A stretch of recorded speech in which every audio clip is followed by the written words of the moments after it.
కలిసికట్టుగా ఏది లేకుండా మంచి గ్రామాన్ని మంచి అభివృద్ధి పదంలో నడిచే విధంగా మనం తీర్చిదిద్దామనేది చెప్పడం జరుగుతుంది.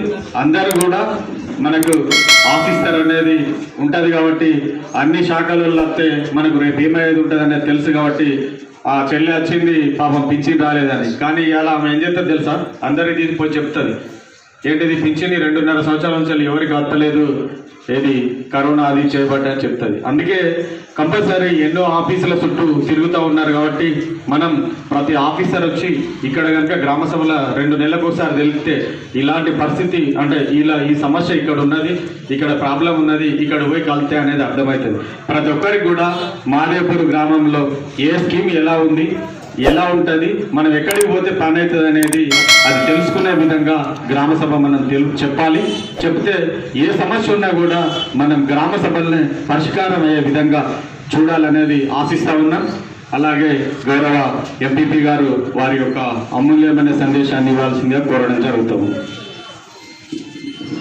అందరికీ నమస్కారం.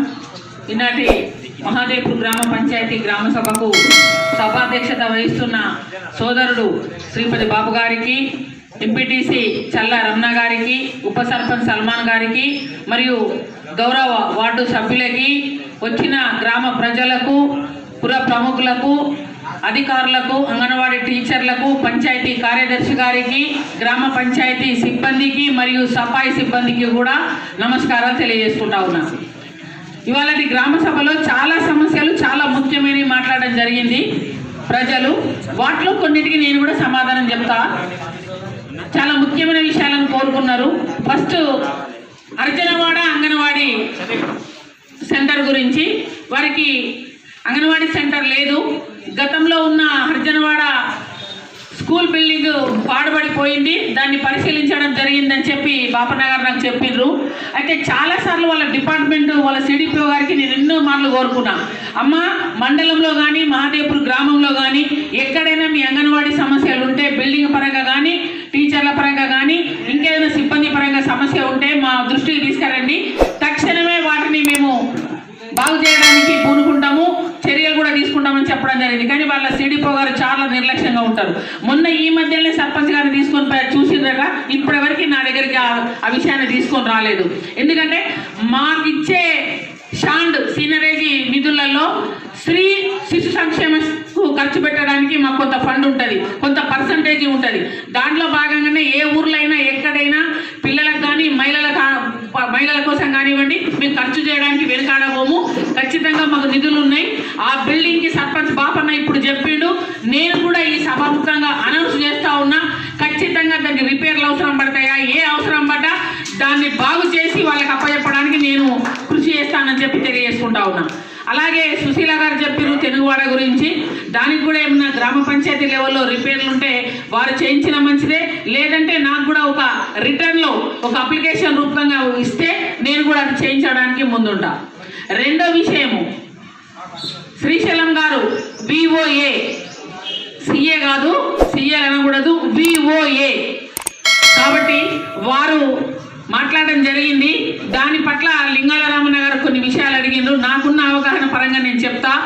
మహాదేవ్పూర్లో వాళ్ళు ఫస్ట్ ఏం కోరుకున్నారంటే 8 వివోలు ఉన్నాయి, సంఘాలు బాగున్నాయి, ప్రతి ఇంటి నుంచి ప్రతి కుటుంబం నుంచి 1 నుంచి 2 3 సభ్యులు కూడా సంఘంలో చేరి ఉన్నారు.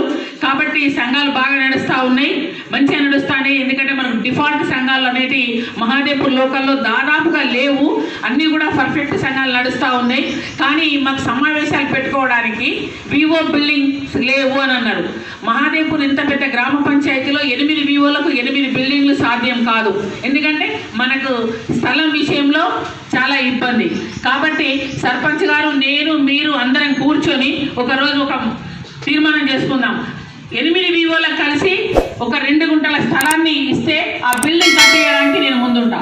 అది కూడా స్త్రీ సంక్షేమం కిందికి వస్తారు కాబట్టి ఆ బిల్డింగ్కి నేను నిధులు మంజూరు చేస్తా అని చెప్పి సభాముఖంగా తెలియజేసుకుంటా ఉన్నా. అదొక ప్లాన్ చేసుకొని మనం ఇంజనీర్ల అధికారులను కూర్చోబెట్టుకొని ఒక పెద్ద హాల్ లాంటిది పెట్టుకొని ఒక్కొక్క వివోకి ఒక్కొక్క బీరువా వాళ్ళకి సంబంధించిన సామాన్లు పెట్టుకొని డేట్లు ఒకసారి ఉండవు. ఎందుకంటే నాకు తెలుసు 8 వివోలకు 8 డేట్లు ఉంటాయి కాబట్టి ఇబ్బంది ఉండదు. శ్రమ కాదు. ఆ డేట్ రోజు వాళ్ళు ఆ బిల్డింగ్లో కూర్చొని సమావేశం పెట్టుకోవడానికి అనువుగా ఉంటుంది. కాబట్టి దాని మీద సర్పంచ్ గారు అధ్యక్షతన ఒకరోజు మీటింగ్ పెడితే సంబంధించిన ఏపీఓ గారు, సీసీలు, వివోఏలు 8 వివోఏలు కూడా వచ్చి కూర్చుంటే దాన్ని ఒక నిర్ణయం చేసుకొని నాకు ఒక రిప్రజెంటేషన్ ఇస్తే ఆ బిల్డింగ్ కట్టడానికి ఆ రిప్రజెంటేషన్ మళ్ళీ ఎంఆర్ఓ గారికి ఇవ్వాలి. 2 గుంటల స్థలం సంపాదించుకున్న తర్వాత నాకు కూడా ఒక రిప్రజెంటేషన్ ఇస్తే నేను ఆ బిల్డింగ్ కట్టడానికి నిధులు మంజూరు చేస్తానని చెప్పి ఈ సభాముఖంగా తెలియజేసుకుంటా ఉన్నా. రెండో విషయం, ఇదే గ్రూప్లకు సంబంధించి లింగాల రామన్న గారు అడిగినారు, అది సమంజసం, అది కరెక్ట్ అయిన విషయం. 8 వివోలు ఉన్నాయి. ఇప్పటి వరకు సభ్యురాలి పరంగా తన పొదుపు ఎంత ఉంది వివోలా, ఎస్హెచ్జిని పక్కన పెట్టండి, వివోలో ఎంత పొదుపు ఉంది ఆ గ్రూప్కి సంబంధించి. అయితే సభ్యురాలు వివోలో పొదుపు వేస్తే వివోలలో గ్రూప్ను పొదుపు వేస్తాయి. ఒక గ్రూపు నెలకు 100 రూపాయలు పట్టుకొని పోతుంది. కాబట్టి వీళ్ళు ఏం చేయాలి మన ఐకేపీ వాళ్ళంటే, గతంలో మహాసభలు అనేటివి పెట్టేది, అంతేనా ఏపీఎం గారు? మహాసభలు నిర్వహించినప్పుడు గ్రూప్ లీడర్లు కాకుండా గ్రూప్లో ఉన్న ప్రతి సభ్యురాలు కూడా మహాసభకు హాజరు కావాలి. అయినప్పుడు పొదుపులు ఎన్ని ఉన్నాయి, అప్పులు ఎన్ని ఉన్నాయి, జమ చేసిన పొదుపులకి వెళ్ళి సభ్యుల మీద అప్పుల రూపకంగా ఎన్ని ఉన్నాయి, మిగిలిన పైసలు ఎన్ని ఉన్నాయి, దాని మీద వడ్డీలు ఎంత వచ్చినాయి, అది ఎలా వాడుకుంటా ఉన్నాం, రీసైక్లింగ్ ఎలా జరుగుతూ ఉంది అనే విషయం ఆ సభ్యురాలకి అవగాహన ఉంటుంది. కాబట్టి ఖచ్చితంగా వివోలలో మహాసభలు ఏర్పాటు చేసి ఆ వివోలున్న ఎస్హెచ్జీలకు సంబంధించి ప్రతి సభ్యురాలు హాజరయ్యే విధంగా చర్య తీసుకొని వాళ్ళకి అవగాహన కల్పిస్తే మంచిగా ఉంటుందని చెప్పి నేను ఈ సభాముఖంగా ఏపీఎం గారిని, వివోఏ వాళ్ళను కోరుకుంటా ఉన్నా. ఎందుకంటే బెస్ట్ వివోఏగా మొన్ననే వారు చిన్న ప్రశంసను పొందడం జరిగింది. శ్రీశైలం గారు కొంచెం చొరవ తీసుకొని మిగిలిన వివోఏలను కలుపుకొని ఈ మహాదేవ్పూర్ గ్రామంలో ఫస్ట్ ఇక్కడ నుండి స్టార్ట్ చేయాలి మహాసభలు అని చెప్పి నేను ఏపీఎం గారిని కోరుకుంటా ఉన్నా. అలాగే 8 వివోలల్లా లింగాల రామన్న గారు ఎవరైతే మాట్లాడినరో వారి వివో వెలుగు జ్యోతి దాంట్లో ఉంది. వాళ్ళ సంఘాలన్నీ హైయెస్ట్ సంఘాలు మహాదేవ్పూర్ మండలంలో ఎక్కువ సంఘాలు ఉన్న వివో వెలుగు జ్యోతి, సారీ వెంకటేశ్వర. ఆ వెంకటేశ్వర వివోలో ఎక్కువ గ్రూపులు ఉన్నాయి, 40 పైచీలకు ఉన్నాయి. అయితే ఎప్పుడైనా అన్ని సంఘాలు ఉంటే కొంచెం కన్ఫ్యూజన్ ఉంటుంది, లెక్కల కాడ కానివ్వండి, మాట్లాడే కాడ కానివ్వండి, మీటింగ్ విషయంలో. దాన్ని 2 వివోలు చేయమని చెప్పి గతంలోనే చాలాసార్లు వెలుగాపి చుట్టూ వాళ్ళు మహిళలు తిరిగినరు. దానికి నన్ను పెద్ద మనిషిగా అప్పుడు తీసుకొని వెళ్ళడం జరిగింది. నేను కూడా ఆ సమావేశంలో పార్టిసిపేట్ అయినా. వాళ్ళు ఏమన్నారంటే ఎస్సీ ఎస్టీ సంఘాలన్నీ ఒకవైపు చేసి ఒక వివో చేయండి, మిగిలిన సంఘాలన్నీ బీసీ సంఘాలే ఉన్నాయి అక్కడ అన్న మొత్తం బీసీ ఎస్సీ ఎస్టీ, ఇక మిగతా వాళ్ళు లేరు నాకు తెలిసి, 1-2 మైనార్టీ గ్రూపులు ఉండొచ్చు, 2 వివోలను చేయండి అని చెప్పారు. మరి అది అధికారులకు ఎందుకు సాధ్యమైతే లేదో నాకు తెలియదు, కానీ ఇప్పటికైనా వెంకటేశ్వర వివోను 2 వివోలు చేయాలని చెప్పి నేను ఏపీఎం గారిని కోరుకుంటా ఉన్నా. ఆ వివో చేసేటప్పుడు లెక్కలు సమగ్రంగా చేసి ఒక్కొక్క సభ్యురాలకి వ్యక్తిగత పాస్బుక్లు కూడా ఇచ్చి వారి అప్పును పొదుపును రాసుకునే విధంగా వాళ్ళ క్లియర్ కట్గా లెక్కలని చెప్పి ఎవరికి ఏ అపోహలు లేకుండా ఈ సమస్యను తొందరలో తీర్చాలని చెప్పి నేను ఈ సభాముఖంగా వారికి తెలియజేసుకుంటా ఉన్నా. ఇంకొక విషయం, రోడ్ల విషయం. ఖచ్చితంగా రోడ్లు వేయడానికి నేను ముందుంటాను. నేను ఎంపీ అయినప్పటి నుండి చెప్తా ఉన్నా. ఎందుకంటే మహాదేవ్పూర్ లోకల్ నుంచే నేను ఎంపీటీసీగా ఎన్నుకోబడిన. నా మీద ప్రజలు ఎంతో ఆశ పెట్టుకొని ఖచ్చితంగా సర్పంచ్ గారికి చేదోడు వాదోడుగా ఉంటుకుంటూ ఎక్కువ నిధులు ఇక్కడే ఖర్చు పెడతానని చెప్పి ఆ రోజు చెప్పినా, మొన్న చెప్పినా, అంతకుముందు చెప్పినా, మళ్ళీ ఈ సభలో చెప్తా ఉన్నా. రోడ్లు వేయడానికి నేను వెనుకకు పోను. అదే గోదావరి రోడ్డు వేయడానికి నేను కూడా పూనుకున్నా. దాంట్లో నాకు ప్రాబ్లమ్స్ చేస్తే నాకేం కాదు, కానీ అధికారులు ముందుకు రారు. ఎందుకంటే ఒక పొలిటీషియన్గా, ఒక పొలిటికల్ లీడర్గా నేను తట్టుకోగలుగుతానేమో, కానీ అధికారులకు కొద్దిగా ఇబ్బందులు అవుతాయి. నేను గోదావరి రోడ్డు రైతులు కోరుకున్నారని చెప్పి వేస్తే దాని మీద ఇన్ఫర్మేషన్ యాక్ట్ పెట్టిండ్రు. మన జడ్పీటీసీ గారు కూడా దాని మీద కంప్లైంట్ చేయడం జరిగింది. ఇదే సభలో ఆమె ముందు చెప్పినా ఇప్పుడు కూడా చెప్తా ఉన్నా, కంప్లైంట్స్ అనేవి లేకపోతే, ఎందుకంటే రోడ్డు వేయకుండా దొంగతనంగా బిల్లులు ఎత్తుకొని తినే కాలం ఇది కాదు. ప్రతి ఒక్కరి నిఘా ఉంటుంది, ఇన్స్పెక్షన్స్ ఉంటావు, దాని మీద ఆడిట్ ఉంటుంది. ప్రతి ఒక్కరు కూడా చదువుకున్న వాళ్ళు ఉన్నారు, అసలు అక్కడ రోడ్ అయిందా కాలేదా అని ప్రతి ఒక్కరు చూస్తూ ఉంటారు. కాబట్టి అటువంటి ఏం జరగవు. కాకపోతే చిన్న చిన్న టెక్నికల్ ప్రాబ్లమ్స్ ఉంటాయి. 5 లక్షల బిడ్డు పెట్టుడా, 2 లక్షలు పెట్టుడా, మా పరిధి ఎంతవరకు ఉన్నది అంతవరకే పెట్టడం అనేది ఉంటుంది. కావచ్చు 2 లక్షల 10 ప్రొసీడింగులు తీసుకొని చేస్తాం. ఒక మంచి పని కావాలంటే ఏదో ఒక చిన్నది, ఏదో ఒక టెక్నికల్గా మనం ఉపయోగించుకోవాలి. దాన్ని కూడా భూతద్దంలో పెట్టి కంప్లైంట్లు చేయడం, ఇన్ఫర్మేషన్ యాక్ట్లు పెడితే రేపు అధికారి నా మాట వింటాడా? చెప్పండి మీరు. అది ఎందుకంటే ఎందుకు ఆలోచన చేసినామంటే బాపన్న గారు చెప్పినట్టు 3-4 గ్రామాల రైతులకు ఉపయోగపడే రోడ్లు అవి 2 కూడా మనకి. ఇటు తుపాకి రామన్న ఇంటి కాడ నుంచి అక్కడి వరకు, మళ్ళీ ఇటు పక్కిరిళ్ళ కాడ నుంచి మొదలు పెడితే ఎల్ఎల్టీ రోడ్ వరకు, ఈ 2 రోడ్లు కూడా 3-4 గ్రామాల రైతులకు సంబంధించినవి, ప్లస్ వివిధ గ్రామాల నుండి కూడా ఎల్ఎన్టీ రోడ్డు మీదకి వెళ్ళి మన ఊరు నుంచి మన ఆఫీసులకు కానీ మన మాదేపూర్లో ఏదైనా పని ఉంటే రావడానికి చాలామంది వేరే గ్రామాల నుండి కూడా ఆ రోడ్డు నుండి వస్తూ ఉన్నారు. రోడ్డు ప్రాబ్లం ఉంది నాకు తెలుసు. నేను నా లోకల్ ఎంపీటీసీలు ఖచ్చితంగా గోదావరి రోడ్డుకు ఫండ్ పెడతా అని చెప్పి తెలియజేసుకుంటూ, నాకు రైతుల దగ్గర నుంచి కూడా ఒక అప్లికేషన్ రావాలి. రెండు వైపులా ఇటున్న రైతులు అటున్న రైతులు ఒక 10 మంది 20 మంది 50 మంది సంతకాలు పెట్టి మాకు ఈ రోడ్డు కావాలని చెప్పి నాకు రాతపూర్వకంగా రాసి ఇవ్వండి. నేను గతంలో కూడా రైతులను కోరుకోవడం జరిగింది, నాకు ఒక రిప్రజెంటేషన్ ఇవ్వండి. నేను కూడా మండల్లో స్వతంత్రమైన నిర్ణయం కాకుండా మీ దగ్గర నుంచి రిప్రజెంటేషన్ ఉంటే ఎవరన్నా వచ్చి అడిగితే, అయ్యా ఇగో రైతులు కోరుకున్నారు, వారి అవసరం ఉంది, ఖచ్చితంగా మేము రైతుల పక్షాన పనిచేయడానికి ఉన్నామని చెప్పి తెలియజేసుకుంటూ, నేను చేయడానికి సిద్ధంగా ఉన్నా. 50 లక్షలు కానీ ₹1,00,00,000 కానీ నేను 2 రోడ్లు పెడతా. మీ సహకారం ఖచ్చితంగా నాకు ఉండాలి. ఎందుకంటే ఏదో మాటలు చెప్పి పోవడానికి కాదు, ఇది చేతల ప్రభుత్వం చేసి చూపిస్తాం. ఇక్కడ బాబన్న గారు చెప్పిను, వారి సలహా కూడా పాటించుకుంటా ఉన్నాం. వారి కలుపుకొని పోయి కూడా సమస్యల పట్ల స్పందించుకుంటూ గ్రామ అభివృద్ధికి పాటుపడతానని చెప్పి నేను తెలియజేసుకుంటున్నా. కానీ సహకారం ఉండాలి. ఏమమ్మా రోడ్ అయిపో ఆడొచ్చి అప్లికేషన్ పెడతాడు, అప్పుడు అధికారి తలకాయ పట్టుకుంటాడు, ఏమమ్మా రిటైర్మెంట్ దగ్గర ఉన్న ఎంపీ గారు రోడ్ వేసి ఈ కంప్లైంట్ వచ్చే ఇప్పుడు నా పరిస్థితి ఏంటి అని అడుగుతారు. అప్పుడు మేమేం కావాలి, ఖచ్చితంగా రైతులు 2 వైపులు ఉన్న రైతులు కూడా నాకు ఒక అప్లికేషన్ ఇవ్వండి, 50-20 సంతకాలు పెట్టి ఇవ్వండి, ఖచ్చితంగా గోదావరి రోడ్ వేస్తా. ఇప్పుడే ఎంపీటీసీ చల్ల రమణ గారు హామీ ఇవ్వడం జరిగింది. ఆత్తోట సుధాకర్ గారు కూడా నాకు చెప్పిండ్రు, ఓరల్గా ఈసారి రోడ్లు ఎక్కువ మాదేపూర్ లోకల్లో లేవు, అవసరం అనుకుంటే మనం గోదావరి రోడ్డుకు దీన్ని ఉపయోగించుకుందాం మీ ఫండ్ అని చెప్పడం జరిగింది. 2-3 రోజులలో నేను ప్రొసీడింగ్ తీస్తా ఉన్నా, ఎందుకంటే మళ్ళీ ప్రపోజల్స్ వస్తూ ఉన్నాయి నాకు. ఖచ్చితంగా 2 వైపులా ఇరువైపులు ఉన్న గోదావరి రోడ్డుకు నేను ఫండ్ పెడతానని చెప్పి ఈ గ్రామ సభాముఖంగా మీ అందరికి తెలియజేసుకుంటా ఉన్నా. తర్వాత ఇంకొక విషయం, లింగాల రమణ గారు ఎస్సీ కార్పొరేషన్ లోన్ల గురించి మాట్లాడిండ్రు. ఖచ్చితంగా నిర్లక్ష్యం జరిగింది. ఎట్లా, దాంట్లో నాకు కొంచెం చిన్న అవగాహన లోపం. ఎంపీడీఓ గారి నిర్లక్ష్యం. బాపన్న గారు నేను కలిసి గ్రామ సభలో ఏ పేర్లైతే ఆమోదం చెప్పిండ్రో దాని ప్రకారంగా తీర్మానం చేసి వారు ఇవ్వడం జరిగింది. నేను కూడా బ్యాంకుకు పంపించడం జరిగింది. నా దగ్గర ఎవిడెన్స్ ఉన్నది, ఆ పిల్లలను తీసుకుని బ్యాంకు కూడా పోయి చూపించిన. కానీ ఎంపీడీఓ లాగిన్ నుంచి అప్రూవల్ పోవాలన్నట. ఎక్కడికి, బ్యాంకుకు పోవాలి, ఎస్సీ కార్పొరేషన్ ఆఫీస్కు పోవాలి. అప్పుడున్న ఎంపీడీఓ మన మాదేపురే కాదు, కాటారం, మహమూద్తారం, కొన్ని మన వెనుకబడ్డ మండలాలకు అన్యాయం చేసిండ్రు. వాళ్ళ లాగిన్ నుంచి అప్రూవల్ చేసి పంపలేదు. కాబట్టి అదేదైతే నిర్లక్ష్యానికి గురై వాళ్ళు బాధపడ్డారో, మనస్తాపానికి గురైనరో, ఇప్పుడు ఈ ఇయర్లో ఈ సంవత్సరంలో మళ్ళీ వాళ్ళు అప్లై చేసుకున్నారు. వారికి ఇప్పటివరైతే మాకు ఎటువంటి ఆదేశాలు రాలేదు, మాకు ఎటువంటి లెటర్ రాలేదు. మాదేపూర్కు మండలానికి కానీ మాదేపూర్ గ్రామానికి ఎన్ని యూనిట్లు వచ్చిందైతే ఇప్పటివరకు ఏం సమాచారం లేదు. కానీ అందరూ ఆన్లైన్లో మీ సేవ నుంచి అప్లికేషన్స్ పెట్టుకున్నారు. ఆదేశాలు వచ్చినాయి, అప్లై చేసుకోమని చెప్పి ఎస్సీ ఎస్టీ యువతులకు ఆదేశాలు ఉన్నాయి కాబట్టి వాళ్ళు అప్లికేషన్ చేసుకున్నారు. కాకపోతే దయచేసి ఒక చిన్న విన్నపం, ఎవరైతే మొన్న సెలెక్ట్ అయ్యి మనస్తాపానికి గురై వాళ్ళకు లోన్ రాకుండా ఉన్నారో దయచేసి మళ్ళీ గ్రామ సభలో వాళ్ళనే ఎంపిక చేసి తీర్మానాలు ఇవ్వాలని చెప్పి నేను కోరుకుంటా ఉన్నా. ఇదొకటి మాత్రం అందరు సహకరించండి, ఎందుకంటే మొన్న వాళ్ళకు రాలేదు, చాలా బాధపడ్డారు.